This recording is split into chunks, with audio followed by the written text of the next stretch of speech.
Bueno, pues así concluye esta conferencia de prensa mañana del presidente Andrés Manuel López Obrador, con un mensaje muy interesante al corresponsal del periódico Reforma, bueno, periódico se le puede llamar así.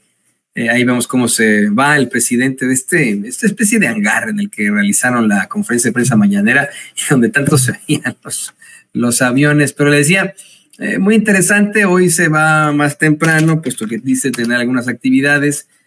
Lo que sí es que al estar hablando sobre el secuestro de estos 31 inmigrantes en Reynosa, Tamaulipas, situación de la que habló más a profundidad con la secretaria de Seguridad Pública, Rosa Isela Rodríguez, es una vez más reprochado, recriminado por Antonio Baranda, el corresponsal de Reforma, y el presidente de inmediato dice, espérense a mañana, pero la verdad, no a ti, pero a tu periódico le tengo mucha desconfianza, y habla del nuevo director de ese periódico.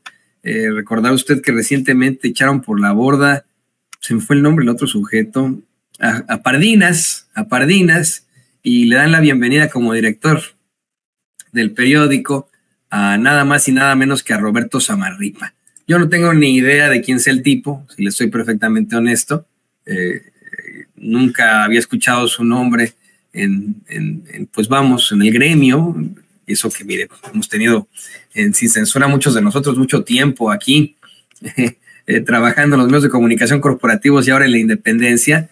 Pero bueno, dice el presidente López Obrador que sí es conocido Roberto Zamarripa, que llama mucho la atención que sea un periodista formado en La Jornada, que perteneció a las Juventudes Comunistas, de una familia progresista y de convicciones, y que termine siendo el director del Boletín del Conservadurismo y el pasquín inmundo que es el Reforma. Habla de cómo es que muchas veces los más de izquierda, los más del progreso se van a la derecha, se van a la ultraderecha o al conservadurismo, y a veces al revés.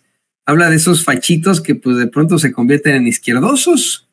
Y yo en ese momento lo dije detrás de cámaras con el equipo apps, como Rommel Pacheco, como Lili Telles, que después regresó, ¿no?, a su verdadero veneno, pero Lili Telles, todos estos errores que han tenido por ahí, como podría ocurrir, por ejemplo, si me lo permite, con alguien como Erubiel Ávila, exgobernador del Estado de México, y que hoy, bueno, pues tiene las puertas abiertas ahí en Morena, o el bailarín exótico, artista del burlesque, Sergio Mayer, ¿no?, también por ahí de forma muy cuestionable.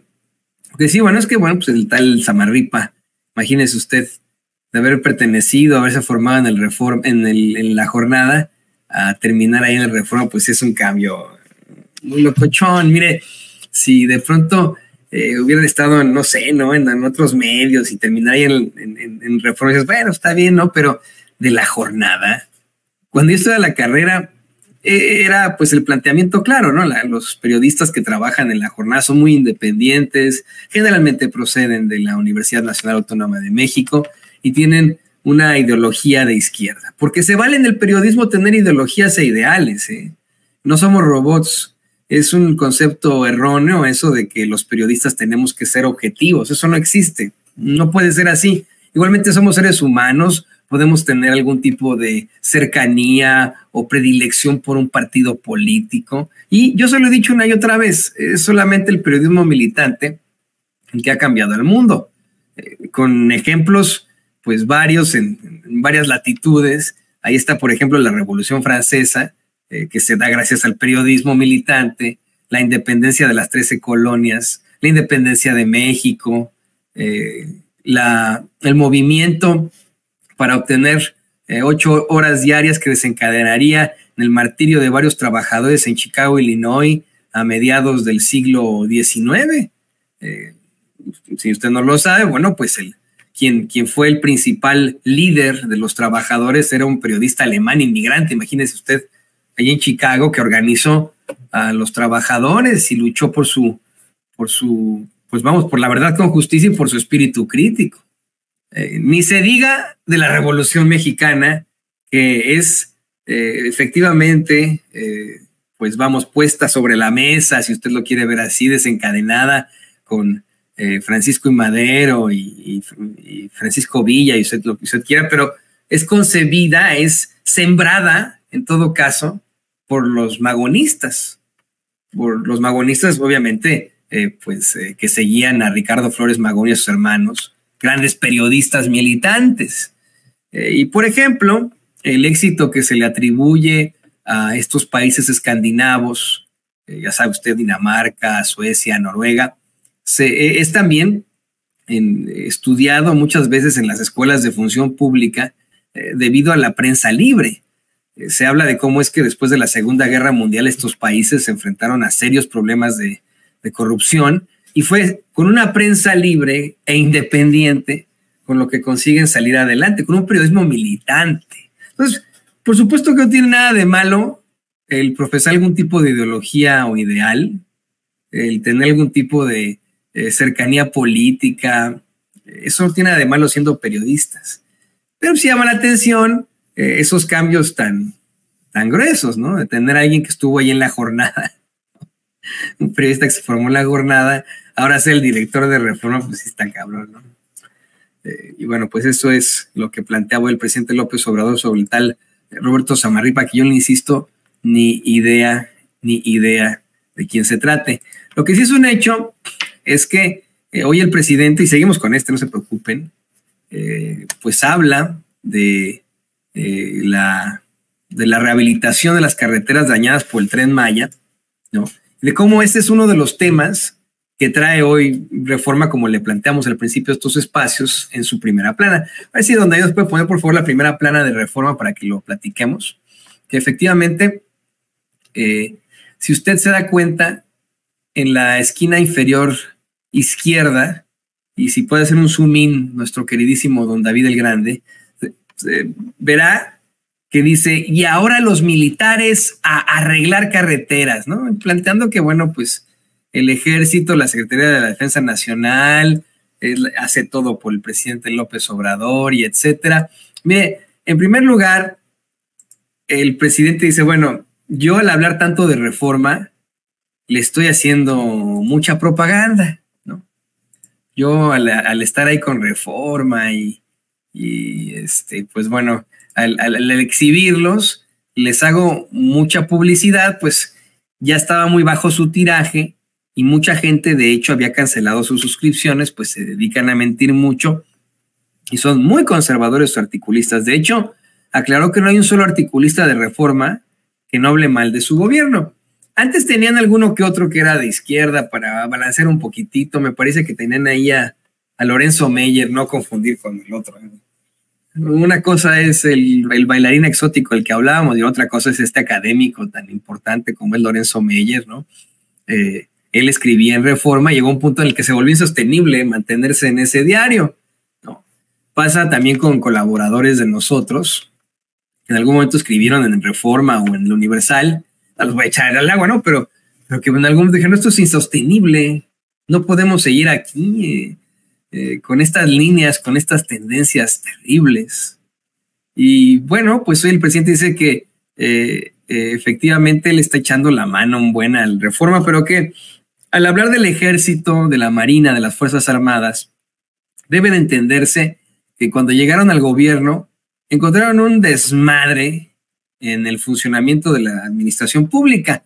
Él siempre pone este ejemplo del elefante echado, mañoso y reumático, que tuvieron que parar para que caminara porque el gobierno pues no estaba ni para servir al pueblo ni nada más que para facilitar las tranzas, para que esos traficantes de influencia se quedaran con los bienes de la nación y con el presupuesto público, por lo que verdaderamente ha ayudado muchísimo el hecho de tener a los ingenieros militares y a la Marina operando en varios sitios. Habla de cómo es que no solamente ayudan en la construcción de México, en las obras de infraestructura, sino en la operatividad de diversas circunstancias, como son las aduanas, ¿no? Eso lo menciona desde el principio, y por supuesto, el Aeropuerto Internacional de la Ciudad de México. De hecho, pone el ejemplo de cómo es que cuando detienen a Genaro García Luna, quien, por cierto, según el expresidente de Francia, Nicolás Sarkozy, era a quien se le cuadraba el comandante Borolas Felipe Calderón. Pero de eso no hablan en Reforma ni en el Universal. Pero bueno, les decía que dice el presidente que cuando detienen a García Luna aquí en Estados Unidos, se da a conocer que el narcotráfico tenía tanto control que manejaban incluso el Aeropuerto Internacional de la Ciudad de México. Algo que usted, mire, puede leer con gran amplitud en un trabajo periodístico sin precedentes que lleva el nombre de García Luna, El Señor de la Muerte, libro escrito por nuestro compañero periodista Francisco Paco Cruz. No lo vaya a perder. Ahí está detallado de pe a pa cómo es que específicamente, efectivamente, el Aeropuerto Internacional de la Ciudad de México estaba controlado por el narco. Se habla de las balaceras que ocurren ahí, los asesinatos de agentes que se querían pasar de listos con el narco y etcétera. Y bueno, el presidente dice, esto se va a conocer hasta que metan a la cárcel a García Luna, hasta que lo detienen, ¿no? Y hoy, pues, ni opera el crimen, ni es lo mismo que antes, porque está siendo, pues vamos, manejado ese aeropuerto por la Secretaría de Marina. Así que bueno, pues ahí quedó de forma muy interesante esta circunstancia en la que se exhibe Reforma de pe a pa, a su director Roberto Samarripa y sus pifias tan indignantes en las notas que llevan, ¿no? Hoy el nado sincronizado es precisamente ese, ¿no? Decir que las Fuerzas Armadas tienen todo en sus hombros en lugar de estar ahí dedicándose a una guerra. Pues mire, yo prefiero que estén construyendo a destruyendo, no sé usted. Y en esta pinche primera plana de porquería, a mí me gustaría muchísimo ver las declaraciones de Nicolás Sarkozy. Ya sabe, estas declaraciones ya las había adelantado en algún momento, pero se hicieron claras hasta tiempo después que se publica su libro de memorias. Otra circunstancia que también me llama mucho la atención de la mañanera es que no hubo el quién es quién de las mentiras de la semana. Nos imaginamos que se debe a que están pues vamos, en Mérida, Yucatán, y tenían que dar muchísimos datos al respecto de esa entidad. A eso se debería, en todo caso, que no hubiera el quién es quién de las mentiras de la semana, pero vaya que hoy era importante que saliera, porque ayer, durante toda la tarde, los más chayoteros estuvieron dándole voz a los más mentirosos. Son lo mismo, ¿no? Parece hasta pleonasmo, con tal de asegurar que había habido un gasolinazo. O sea, vamos, la misma Xochitl Gálvez mintió con que la gasolina se había disparado a 30 y la gente empezó a mandar videos muy enojada para exhibir esta mentira. Es que esa es la situación. Incurren en fakes, incurren en mentiras, incurren en circunstancias muy bajas en el periodismo y la gente ya se da cuenta. La gente se enoja, la gente misma los exhibe. No tiene que llegar sin censura, no tiene que llegar el queridísimo Vicente Serrano, no tengo que llegar yo, alguno de nosotros, a decirle, oiga, fíjese, mire lo que acabamos de encontrar, que efectivamente la gasolina no está en 30, es una mentira eso del gasolinazo. No, usted enojado y enojada, saca su teléfono, va pasando por una gasolinera, le toma una foto y dice, esto es mentira. Claro que no. Pero bueno, hay que quede. Y yo, ¿qué le parece que pues si nos vamos a la nota mera principal?